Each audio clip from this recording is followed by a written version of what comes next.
Welcome to another episode of AutoSave. I'm Camille Hadaway, and here with me is my co-host, Nick Andrade. Hey, Nick. Hey, it's nice outside, so I want to enjoy the weather. No, I'm just kidding. I want to be in here with you talking about our favorite game, Final Fantasy VII.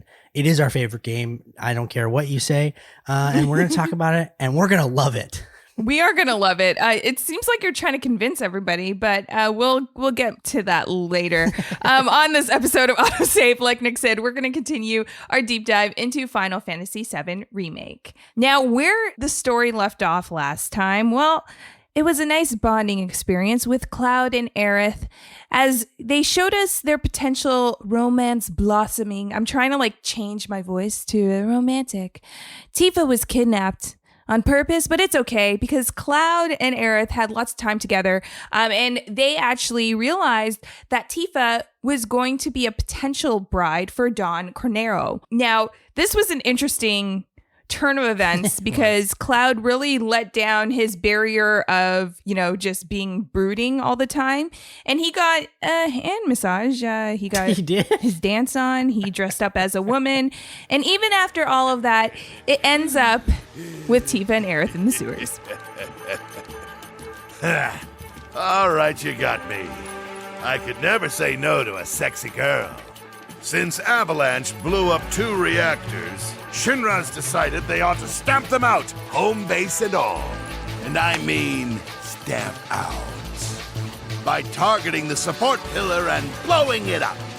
The pillar? Did I stutter? The plate will come crashing down. Don Corneo grosses me out so much. He does. And it's really messed up. It's a messed up turn of events, but Shinra is planning something big and Corneo isn't lying. At this point in the game, after Chapter 9, I think all bets are pretty much off the table. And, the way we think of this game, I think it may be a little bit different, and we may have to expect the unexpected. So in this episode, we're going to tackle chapters 10 to 11, and our theme today is more than meets the eye. That's as good as that is going to get. I like it. Can you do it better? Can you do your Transformers impression a little better than mine? Transformers, more than meets the eye. No, that's really bad. I don't know what accent that was. But you went all in, and that's all that matters, Nick. You really did go all in. So I'm going to give you brownie points there. But, we're going to take a look at strange things that are happening that might make it seem that the main characters are not who they seem to be. And who could I be talking about? Well, it's a very broad question, and we'll get to that more later. But when it comes to characters that they aren't as they seem, well, maybe they have secrets. They may have even, amnesia. They may forget about what happened in the past, which is why they seem different than who they actually are. And when you think of characters, Nick, who do you think of? Yeah, I tried to think hard about this one because, we've seen Cloud with all his memories that he keeps having and his weird grunts that he keeps doing. Trying to think there's one part of the story where we don't know where that's going, but there are some other characters too that I feel like maybe hiding certain things that we'll dive into. But I try to think of in terms of what are some movies out there where characters don't really know what's happening, or maybe they're hiding something. And the first thing I thought of was Memento. Oh, yes. From Christopher Nolan, where Guy Pearce's character actually he has amnesia and he has memory loss. So he has no idea what's going on. Someone murdered his wife and he tries to piece it together, and then he finds out things maybe that he shouldn't. I'm not going to spoil that movie in this show, but that's one character. And then I also thought of Unbreakable. This was a really good one that Bruce Willis, he didn't know that he was a quote unquote superhero in the movie. And then he kind of slowly finds that out as the movie goes. But he's just a regular Joe. So these are kind of like little things where either a character doesn't know what's happening to them, or they know something and they're choosing not to say anything. Actually, now that you mentioned Bruce Willis, I will actually say Sixth Sense. Ooh, okay, yeah. That's another, I guess Bruce Willis really doesn't know who he is. It's true. He finds out that he's actually dead. Spoiler, sorry, if you haven't seen the movie, it's been way too long. You should have watched the movie.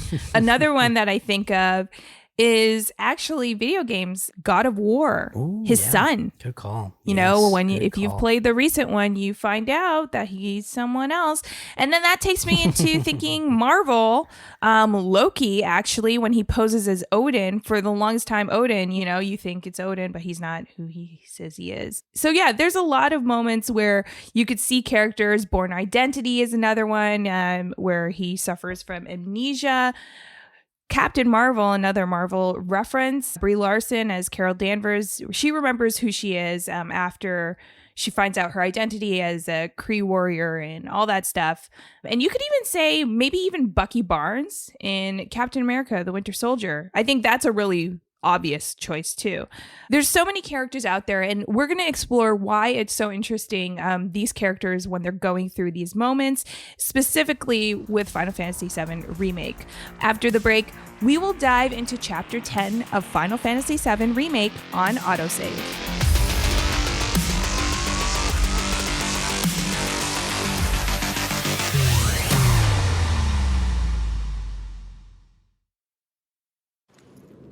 Tifa? Cloud. We have to get back to the slums right now. Yeah. I didn't want to drag Aerith into all this. She'll understand. How do you two know each other? I saved her. She saved me. Round and round it goes. And that's all there is to it. Sure there isn't something else going on? Just like we kicked off last time, where Cloud fell a long way down to somewhere new, he does it again. This time with Tifa and Aerith as they end up in the sewer system. Now, first off, we could choose, because, you know, when you fall, you actually see Aerith and Tifa lying there, and you could choose who to wake up first. So, Nick, I have to ask, Tifa or Aerith? When I thought about this, I thought maybe we picked the same person. I picked Tifa. Obviously, as Cloud, I'm like, let me talk to Tifa first to see if she's okay, because I don't want to be with Aerith. I want to be with Tifa. So I woke her up first. What about you? We did choose the same person. You did? Okay. Woke up Tifa because I mentioned this before. I really do believe in their romance. That's not really there. Like, I want them to be an item. And even though Aerith and like that blossoming romance from chapter 9, I could see it now, I still am fully set on Tifa and Cloud ending up together. So I chose Tifa, and I was like, oh, Tifa does not. She just like got knocked out on the floor. And the first thing she does when she wakes up is, so what's up with you and Aerith? Like, are you like, who is she? Had you guys know like 21 questions? I loved every moment of that. Are you a thing? What's going on? I didn't want to drag in Aerith. Of course you didn't, because you didn't want Aerith to be around. I had to go back. If you picked Aerith, it's not much. Tifa does still say, hey, like, what are you doing? But again, it triggers like, this is actually important. I didn't know that, where it has a certain effect on something later in the game. Yes, because it makes it look like it doesn't. So it'll be interesting how that plays out. But now that you know that there's going to be a decision here that you have to make and it will affect what happens in the game, I'm still happy with my decision regardless. So there's not much, really time after Cloud picks up Aerith or Tifa, whoever you choose, to contemplate, because we get straight into a box fight with Abzu, and it's pretty much like an upright behemoth. Here we're going to see weaknesses to fire, how much Nick loves his magic. So I'm pretty sure he did well in this fight. I had fire handy on me, some magic sometimes, and it's a simple fight. If you have Ifrit, it makes it pretty straightforward. Yeah, it's an easy fight. To me, it was like, okay, the action or the excitement that I felt from chapter 9, because we jumped straight into a fight, it's continuing that. So like, this is going to move really quickly. But after that, our goal is to actually use the tunnels to end up back to Sector 7 and to make sure, or to figure out if what Corneo is saying is true about Shinra planning to bomb Sector 7, and make sure if it is true that it doesn't happen. So we have to find our way through these underground sewers, fighting off a bunch of enemies, turn water levels up and down to maneuver in different areas. And you got to make sure to check like every crevice to find chests, because you never know what you're going to find, what material you're going to find there. And as we're going through, the gang keeps thinking about what might happen to Sector 7. Damn it. I can't stop thinking about what Corneo said. I know. Me too. It's gotta be a trick. There's no way they'd go that far. But what if Corneo really was telling the truth? We have to get there in time to stop it. We have to. Right. Aerith, what are you not telling me? Huh? Guys, come on. We gotta keep moving. Coming! I'll go first. So it looks like Aerith knows more than what she's leading on to know. And it's interesting that Tifa's really poking at her, trying to get some sort of response from her, because this is now the second or third time when Aerith has been asked a question and you get that sense that she's hiding something. Right. So how did you feel with this moment? Like, what are you thinking? Because personally, I think that this kind of goes to what I was saying last time about Aerith knowing more than what's happening, maybe leading into some of the theories I thought about last time. What are you thinking, Nick? It's interesting with Aerith because with Cloud, I feel like, especially with all those memories, you're thinking there's something with Sephiroth, there's something going on. It seems like a little bit more clear. But with Aerith, it seems like I don't really know where this is going. So this is where I'm more interested in Aerith's story, because I feel like she knows certain things about, again, like the past or the present or the future. Future, yeah. Something with the future, because she's saying that the future is not set in stone, right? So no, yeah. And she says that like she's trying to change. Like maybe she knows her future. Like this is where I'm thinking maybe she knows her future is not so, happy in the end. Right. And maybe she's trying to live out her life so that future doesn't happen. So do you think it's premonition? Or do you think she's seen the future? See, that's what I don't know if she's seen the future, because I want to think that she's probably as brooding in some sense as Cloud, because she does show signs of that where she's just like, and she kind of like daydreams off. So maybe it is a premonition. Maybe she's getting visions too, but we're just not seeing that perspective of it. But I do feel like she knows a lot more how this whole Final Fantasy VII story goes. Like she's kind of like a fan that's played the game. She knows how it ends, but because she's in the story, she's trying to stop things from happening. Because even when Tifa's worried about Sector 7 dropping, she's still not sure if Corneo is like lying or not. Aerith never says like, oh, he's lying. Like Cloud's trying to make Tifa feel better.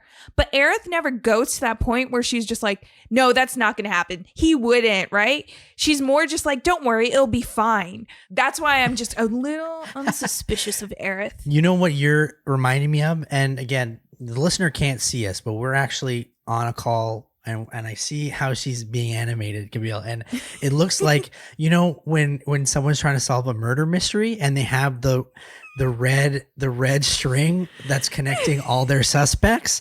That's basically what you look like right now. You have a lot of theories here. I do. My main thing is that I think that not that she has she can tell the future, but that she's lived multiple past lives.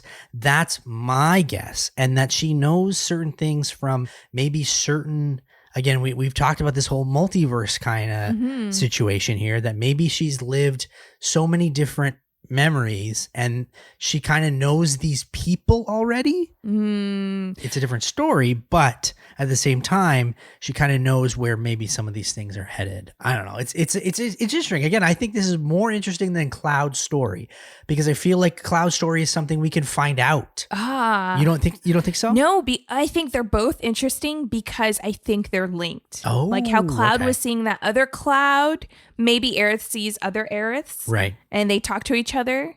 I have no idea what's going on, but I love the fact that I'm just thinking of all these theories. And yes, I actually am looking at a board right now with all the red string leading to all these different theories that I have. So you're right on the money there, Nick, with that.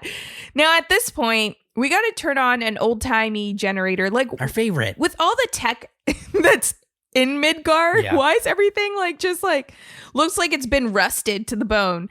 This part here, you got to grab the skeleton key to make it work. You got to turn it on, fight some Sahagins along the way, and find a way from Sector 6 to Sector 7. How are you finding this point? It's a lot of like you have to like switch a dial to make sure the water level goes down and then bring this water level up. Again, these are actual sewers. I didn't mind it though because I never felt lost. Even when I was going back and like getting treasures, I always check every crevice to make sure that I have everything. But I never felt like this didn't drag on. I felt it dragged on more in the previous missions where we had to implant the bomb and in Sector 5. Yes. So this to me felt... And going through like the tunnels there. Yeah. Yeah, that seemed more drawn out. This one seemed more straightforward where I didn't feel... And there was a lot of enemies to fight.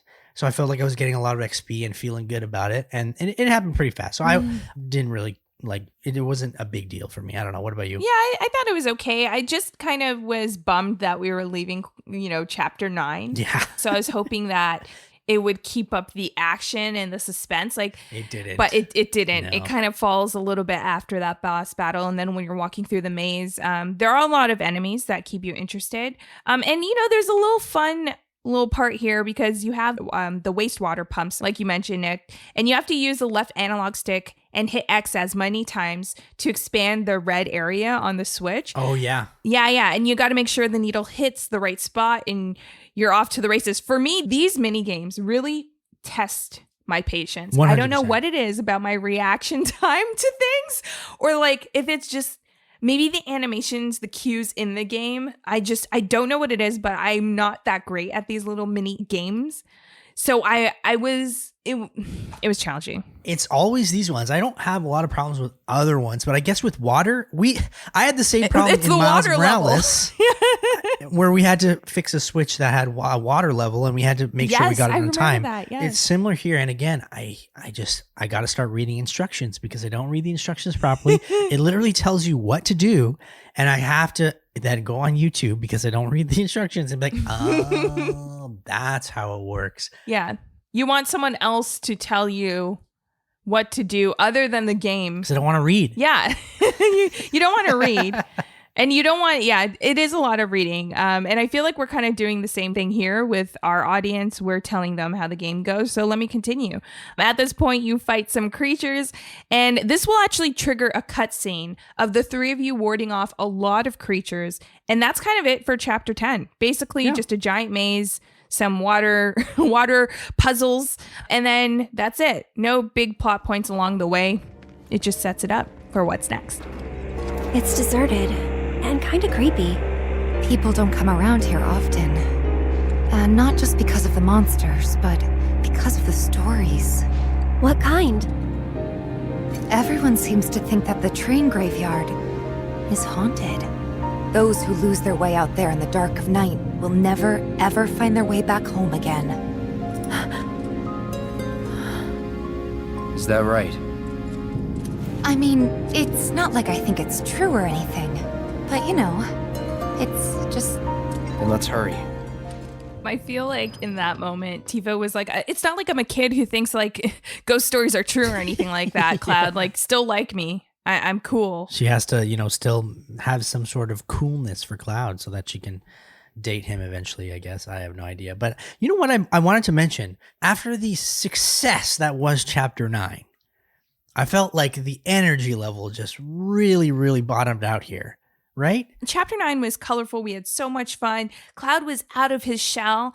And then, you get into this chapter here, which pretty much is awkward for Cloud, who knows, how Tifa feels about him. He does. And how he feels about Aerith. So it's kind of like Three's Company, really, what's happening here with this one. Come and knock on my door. Come and knock on my door. I'll be waiting for you. Tifa will. No, we're not going there. We're not going there. Sorry. Okay. My mom sat me through too many of those shows. Okay, I'm sorry. But anyways, yeah, it's a very awkward moment, I think, for Cloud. So we actually see him, he was out and more animated and stuff in Chapter 9, but we don't see that here because he's like, oh, this is weird. I'm going back to being brooding. I don't want to talk too much. So it was just a weird up and down. And I think that's for chapter 10, why it was harder for me to feel like I wanted to move forward. But I think the feeling of hoping to get that level of excitement from chapter 9 pushed me through. I think you bring up a good point there with Cloud. He just reverts to the character that we saw before. So all this growth is all of a sudden gone almost. Yeah. Again, is it because he's with these two women that he potentially likes?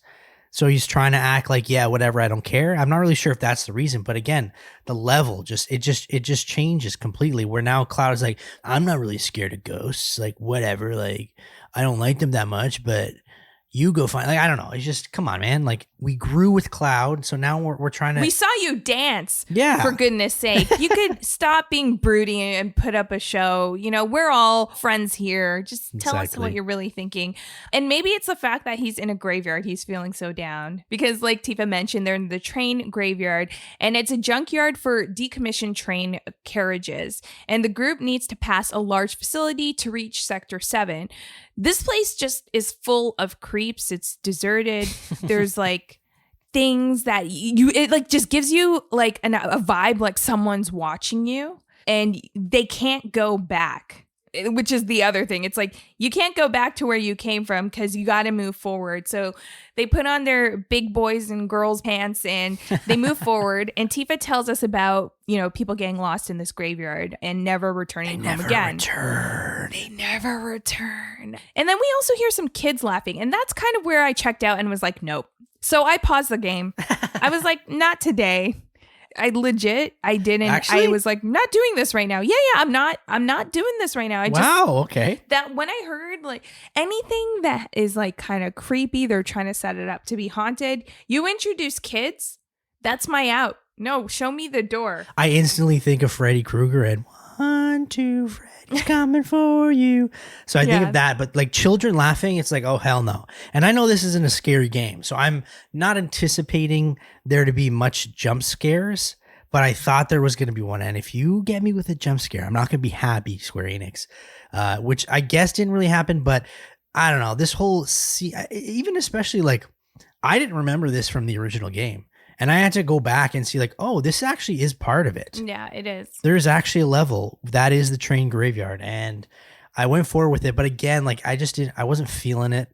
And I felt it was a little corny. Even after seeing Cloud, you know, dress up as a woman and dance, I was just like, I'm kind of checked out on this one. Yeah, after I booted up the PlayStation again, I was like, I gave myself a break and I was like, okay, I'll just go into this. Because yeah, like you, I didn't remember this in the original. And then I was like, oh, it does happen. So it can't be too scary. So then I hopped back in. And, you know, we're actually met right before that. We actually get a cutscene from Turks Rude and Reno. And they're in a helicopter talking about what they're about to do. And this has to do with the plate, linking back to what Corneo was saying, how Shinra is planning to drop the plate. And you could see both of them are actually not bad guys. They're just kind of doing what they're told. Well, I don't want to say they're not bad guys because I feel like just doing what you're told doesn't mean you're not a bad guy, but it just means that you have more of a conscience than what we would have originally thought. They're giving some thought into this. And Reno is just like saying, you know, it's kind of too late to grow that conscience. They've done bad stuff before, so they kind of have to go through with it. But you see them having this dilemma, which I thought it was interesting to see that. I just always think in terms of like, if I'm working for some evil corporation, right? Mm-hmm. And I think I'm a good person, but I'm doing their bidding. Am I a bad person? Or am I complicit? Am I doing things that I shouldn't be doing, even though maybe they're morally wrong, but I'm doing it for money's sake? Does that make me a bad person? I would say it does. What do you think? I think it depends. Like if you're someone from the slums, you kind of need a way out. You're trying to feed your family. You're kind of dealt the wrong cards. You may actually do things that you don't want to do. And yes, that can make you to be a bad person. But the initial thought there was you're just trying to get into a place where you could survive. You know, you're just doing it for survival. It makes things more complicated. Being bad isn't black and white. But maybe, you know, committing a genocide and dropping a plate on a bunch of people probably would make you a bad guy. Or in this case, they have a helicopter shooting at people. So that might be very morally wrong. Even, I don't know. You feel bad of what you're doing, but you're also shooting machine guns at people. And then you're saying, oh man, whatever. Yeah. But you know what, Nick? We aren't here to judge. No. We're just here to enjoy the game. And, you know, as we go forward, we actually see some weird hieroglyphics on the door that say, come on. Now, it's because it's like, it kind of reminds me of graffiti, but it's lit up. Yeah, it was really cool. Like, you know, how you would see, like, if you discover hieroglyphics in, say, Uncharted or, you know, any other game, Tomb Raider. Yeah. You see it glow like that. So it gives this idea that it's always there, but it just looks really cool and reminds me of graffiti. You weren't thinking that this was a ghost rave? Because that's what I thought. Oh, you were like some glow sticks, maybe some ghosts were going to start doing some disco moves. That's your old Chapter 9 thoughts coming in. That would be a really good follow-up for Chapter 9. It looked like straight out of like a 2011 rave is basically what these hieroglyphic things look like. Well, I didn't go to raves, okay, Nick? Those are illegal. What? Anyways. I'm talking about watching them in shows. I've never been to one of those raves either, okay? I'm pure at heart. It's okay. I don't go. Sorry, not that people that go there aren't pure at heart. I love that Nick is now like, oh my God, what did Camille corner me into? Yeah. I'm sorry, Nick. Thanks a lot. But both Tifa and Aerith hold on to Cloud on each arm, one on each arm. Ooh. I mean, if this doesn't scream love triangle, I don't know what does. And I guess I could understand why maybe Cloud is so quiet, because this is pretty awkward. And, you know, things start to get weird here as well. We actually start to see ghost kids, not just like a regular ghoul. Ghost kids. That's what the giggling is. It's kids that are ghosts and ghouling. And this was another moment where I'm like, maybe I'll take another break. So I did take another break here. I'm not going to lie. Camille, it's not that bad. They're just crying children that are, you know, translucent. That's all. So if I was like, hey, Nick, look behind you. There's a crying kid that's translucent right now. You're going to be like, oh, hey, what up, kid? Come on. I wouldn't, but I'm playing a video game, so I know that I'm in a safe space. Unless it happens to us in real life, then I'm going to run the other way and just say, oh, hell no, I'm out of here. Okay, fine. That's fair. Were you kind of thinking like you're out of here when the ghost kid turned into like a Halloween looking monster? No. This was a weird transformation because I knew that the ghost kids wouldn't be there. I was hoping they wouldn't be there forever, the translucent kids. Right. And you see them kind of transform into these Halloween monsters that kind of look like floating balls of like a sack of potatoes. Well, it reminded me of like Kingdom Hearts. Yes. Where they have in Halloween Town, where the Heartless are like that. But I don't know. It's this weird like JRPG thing that they do. It's like, well, these are spooky. Let's slap on a pumpkin on their like belly or something like that. Like they always love to do these kind of things where it's like super cliche, like, oh, this is scary. Okay, let's slap on a pumpkin. And then if it's cute Christmas version, you know, let's slap on a Santa hat or something like that. But they want to make it cute, even though it's supposed to be scary. Well, I was down for the cuteness because anything that's not scary, I'm down for. And at this moment, you find out that the ghosts aren't down for you because they actually knock a huge train cart from the roof on top of you, like try to knock it on top of you, which, you know, was like, what the hell? I thought we were having like a really nice moment here. It seemed like Aerith was connecting with this ghost child sack of potato Halloween monster guy. And they're like, nope, here's a cart. We're dropping on you. Don't trust ghost kids. That's all I gotta say. Don't trust them kids. All right. Amen to that. Now you have to get the power supply back on, and that's where you fight the ghoul, another boss fight. And a tip for this one: use cure against them. It works for undead enemies, which, you know, I feel like if you play JRPGs, you know that. So you got this match, no problem. And after this fight, a cutscene triggers. That was fun. All this time, you were waiting for someone to come and play with you. Huh. What are you talking about? Come on, let's get back to the crane. So Aerith can understand these ghosts apparently, and the ghoul was just waiting for someone to play with them. I don't know about that, but that's what Aerith believes. I don't know if she could feel like their energy, their aura, their feelings. Like, does she even understand them fully? Like, I had so many questions at this point, and right now, up to this point, it was kind of leading me to like, okay, maybe my earlier theories of Aerith being maybe a reincarnation or not necessarily a reincarnation, but another version that like lived this life before. Yeah. And more that maybe she is just getting these visions. She lives in this world. She has powers where she's just in tune with certain things that are happening in Midgard. And that also includes translucent kids that turn into potato sacks. It's weird too that she knows what they're saying. It's not like she feels their energy where she thinks about something. It's literal dialogue where it's like, oh, I just wanted to play. Yes. So it's like, okay, how does she have this certain power? Is she a medium? Should she have her own show on TLC? Should she start talking to the dead and loved ones? And I don't know. It's, again, I think her powers are beyond what I know that they are.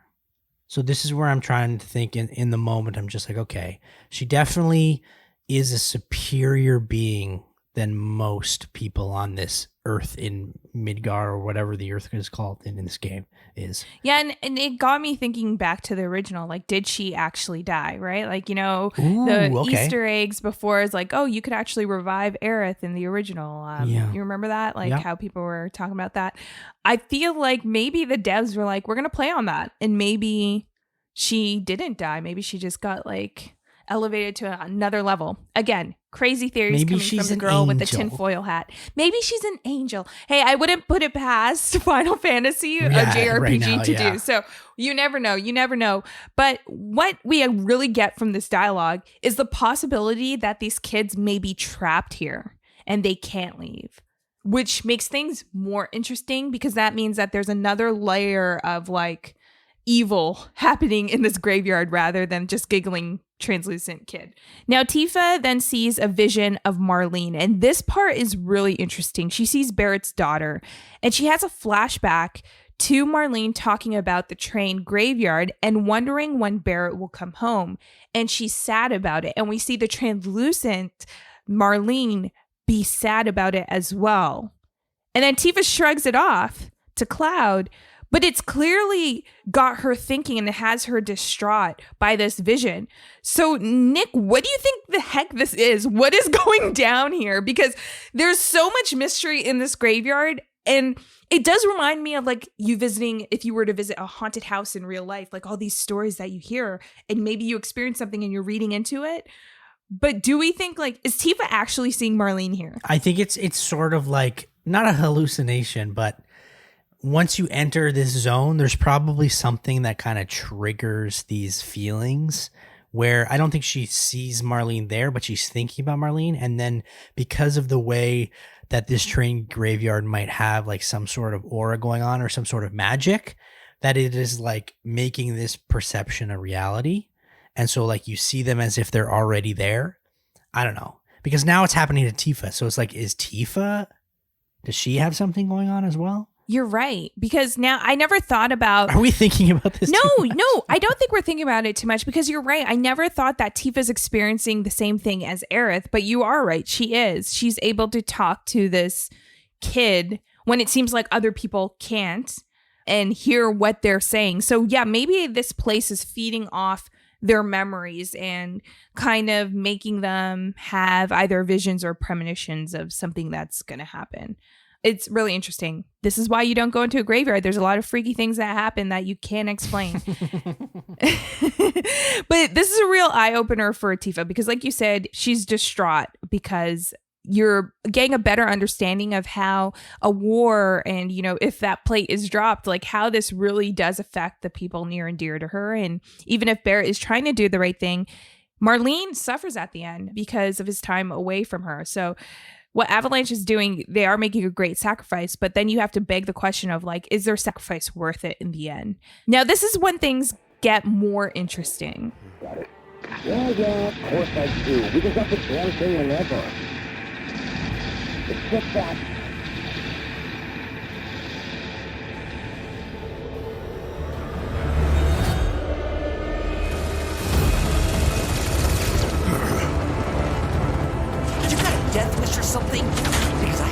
Shit, don't. What's happening? Do you have a problem? Not really. Small arm fire from some local boys trying to defend the pillar. More would be good, sending reinforcements. The more players that take the stage, the better. So that's what we are. Contact me when the mission is complete. Tifa. They're really gonna drop the plate. They won't if Barrett and the others have anything to say about it. All we can do now is keep moving. Please. Please let us be in time. Now, it looks like Shinra are actually going to destroy Sector 7, as we see in the helicopters. I like to call them Team R&R. Oh, that's good. I like it. Are firing at some Avalanche fighters who are trying to protect the pillar from being destroyed. Now, everyone knows now, Cloud, Tifa, and if Aerith didn't know, now she knows. No, she knows. I feel like she did know. She knows. I feel like she did know. She knew that this is actually a thing that they're trying to do. Now, we're trying to get out of the graveyard as fast as possible so that we could help with the efforts to make sure that this doesn't become a thing. And then we get haunted trains moving so that they could get out of our way. So it's interesting here because there's one thing at the end that ends up blocking us. The kids that the Black Wind carries away have to live in the train graveyard forever and ever. You're the one who...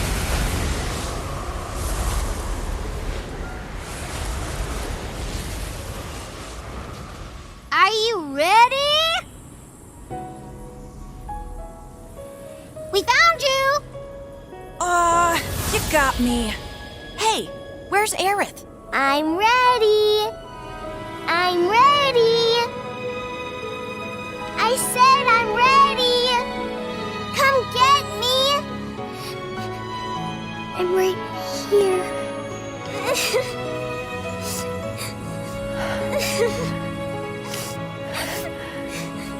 Mom? It gets emotional. Aerith gets sucked away by a black cloud vortex, and we see a hooded figure with a giant red light for an eye, and it looks like a machine, but she recognizes it as something. She does. She then has a vision about feeling lost and losing her mom. But Nick, what do you think is actually going on here? Because we know Aerith's mom is alive. Yeah. We've never seen this figure before, but she knows it. So what do you think is happening here? I think she just feels lost. I think she feels alone, regardless if she has a mom. I think she feels, and again, this maybe comes back to us thinking that she has a certain power, obviously. And I think she is the only one with that power, I guess.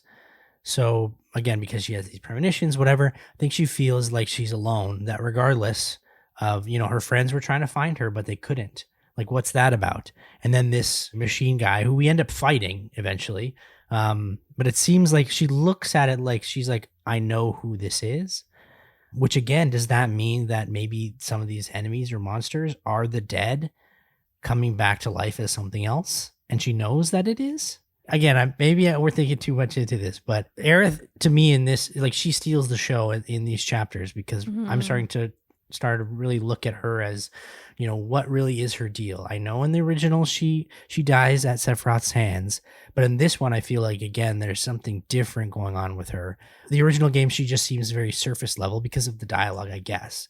This one, you're really getting an emotional sense from her. I don't know. This game is doing in these chapters specifically, having you play as Aerith, it's doing a good job to make you more understand her as a character, give her more depth, which I like. And, in terms of Cloud, it's pretty similar, like we mentioned before, where we know something's happening, but there's also information that's missing that we're not getting. It's just leaving that up for mystery, which is kind of frustrating at the same time because I want to be clued in. Like, we're already at chapter 11, and I feel like we should be clued in to some degree. But I think that also has to do with the fact that this is a part of a series of games rather than just this one game being the full story. Which gets a little frustrating, right? Mm-hmm. Like, I don't know. I know it's only one part of the game, but to have all these story parts is like, what eventually are they going to make it just one game together with like 8 different parts? I don't know. I want to know more. That's all. I just want to know what Aerith knows, whether it is about her past or about her future. I just need to know right now.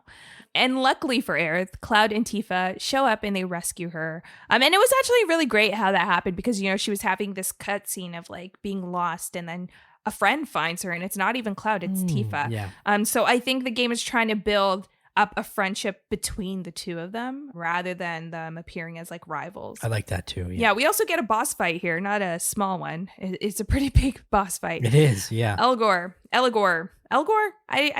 get these Eligor, I think. Eligor? Yeah, these names are Eligor, always weird.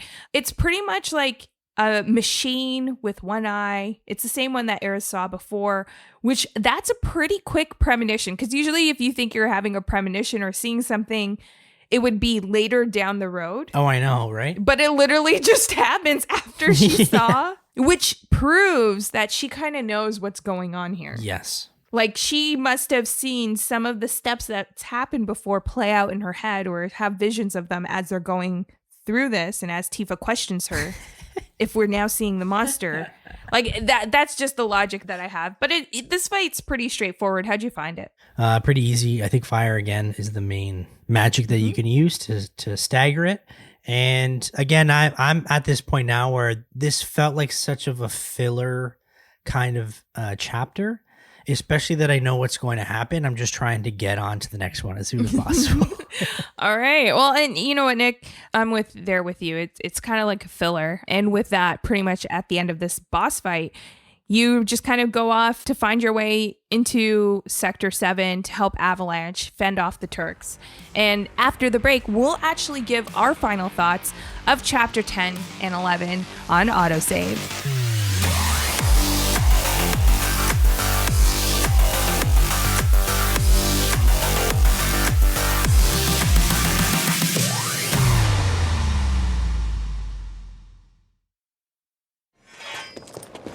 Let's go.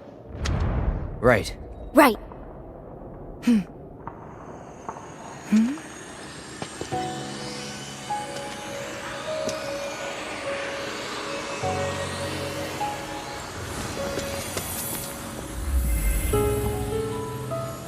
It's that ghost.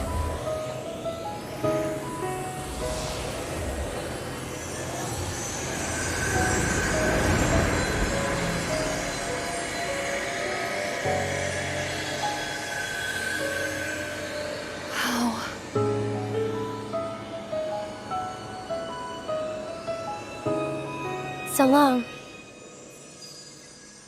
So I have to ask, before we actually get into the gameplay here and our final thoughts and wrap things up, Nick, do you believe in ghosts? Because apparently we set a ghost free. I think we set all the ghosts free by doing this. I think Eligor might have been like the demon of the train graveyard that held all the souls captive, maybe. Maybe that's why Aerith knew who Eligor was. Do I believe in ghosts?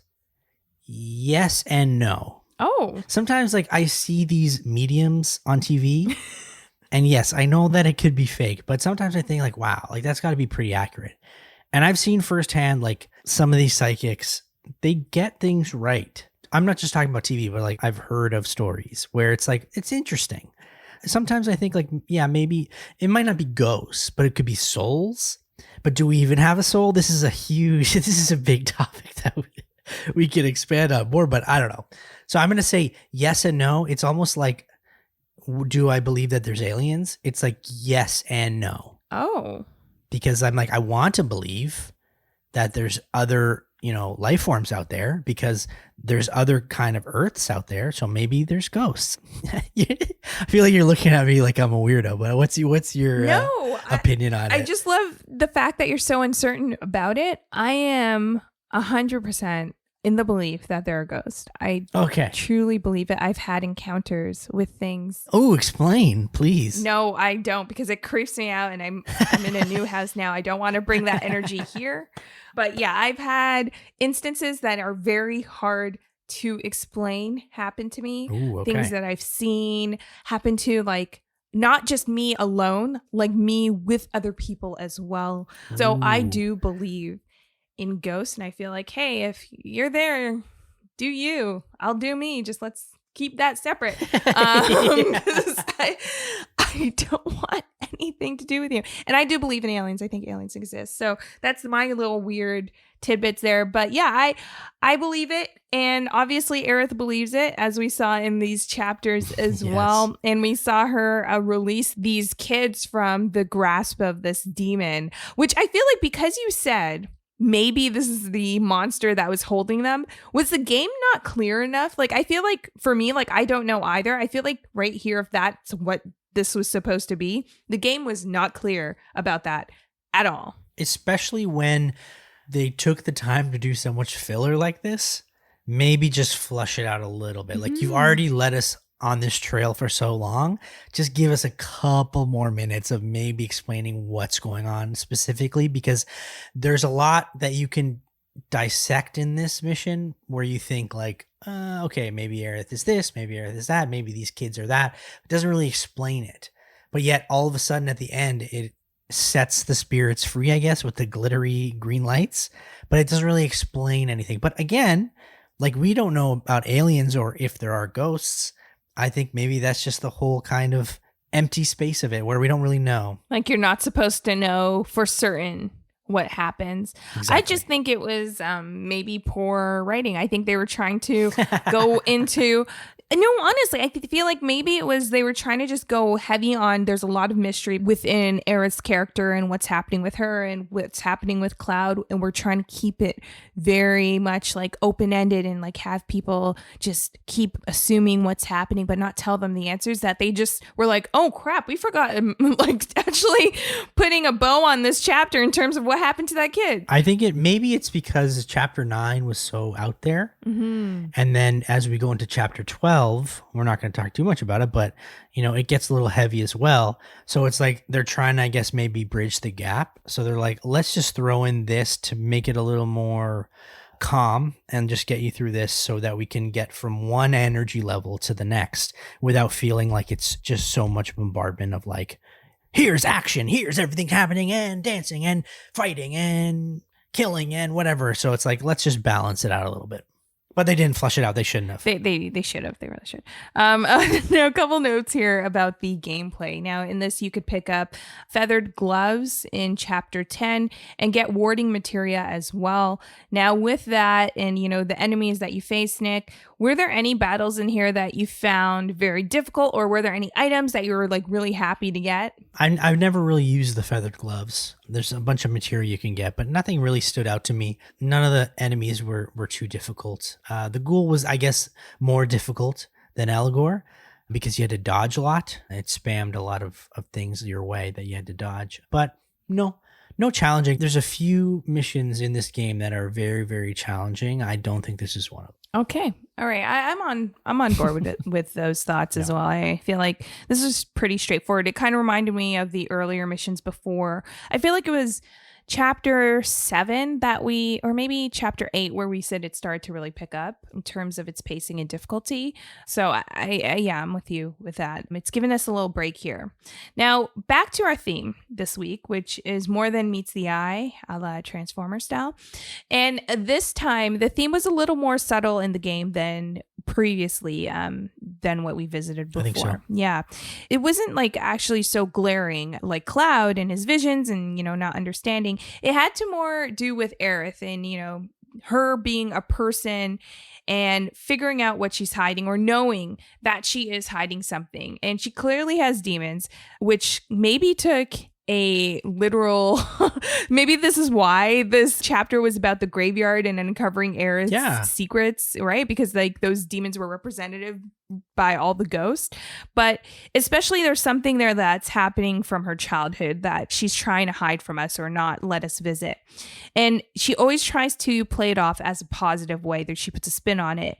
Now it feels like she's trying to maybe even protect them, which is really interesting because usually when we think someone's hiding something, it's for their own gain. But Aerith makes you feel like it's actually for everyone else's gain. She's definitely very pure of heart, whether it's obviously her bubbly attitude and her very high-pitched voice, but she's always trying to just reinforce positive energy for some of these characters. Like Tifa, when she's worried, she says like, oh, don't worry, everything's good. There's whatever. Cloud, obviously, he has so many doubts about himself, especially of who he is. And Aerith again tries to comfort that and tell him, he's more than that. But with Aerith, I don't know. She's slowly becoming, and I said this in previous episodes where I don't like her, and I'm a big Tifa fanboy, but in these chapters specifically, I become more of a fan of her because there's so many different layers with her. And again, I really latch on to characters that are pure of heart, that will sacrifice themselves. And I feel like this is a situation where, again, she got murdered in the original, but not that she's okay with it, but she's almost at peace with herself. Yeah. And whatever happens to her, And that's if, she actually knows what her future is. But it seems like she does kind of take Midgard for what it is, and she tries to really recognize the beautiful parts of everyone, even if they're quote unquote bad guys. Is there anything else that we missed of this chapter? I feel like we didn't. I don't think so, but maybe Aerith is trying to tell us all in life, just to spice up your life and don't get bogged down about the mundaneness of it or things that you can't control, because at the end of the day, everything will be all right. Yes, I love that. That's a perfect way to end for this week's episode. Of course, you could follow us on Patreon, help support the show, reach us on Twitter. But as for next week, the haunting is finally over, but now it's time to kick it into high gear. Attention, Avalanche! You are surrounded! Stand down and surrender to public security immediately! It's time to put it all on the line next time on AutoSave. AutoSave is produced and hosted by Nick Andrade and myself, Camille Salazar-Hadaway. The show is also produced by Dylan Wilson. Gameplay and additional elements provided by Chris Zeiser. Executive producer, Clayton Hansler. You can follow the show at AutoSave Podcast on Twitter and AutoSave Pod on Instagram, YouTube, and Twitch. You can subscribe to the show wherever you're listening to it right now. And if it happens to be Apple Podcasts, kindly leave us a rating and a review, but only if it's good. AutoSave is a Soda original hosted on the Soda Podcast Network. AutoSave.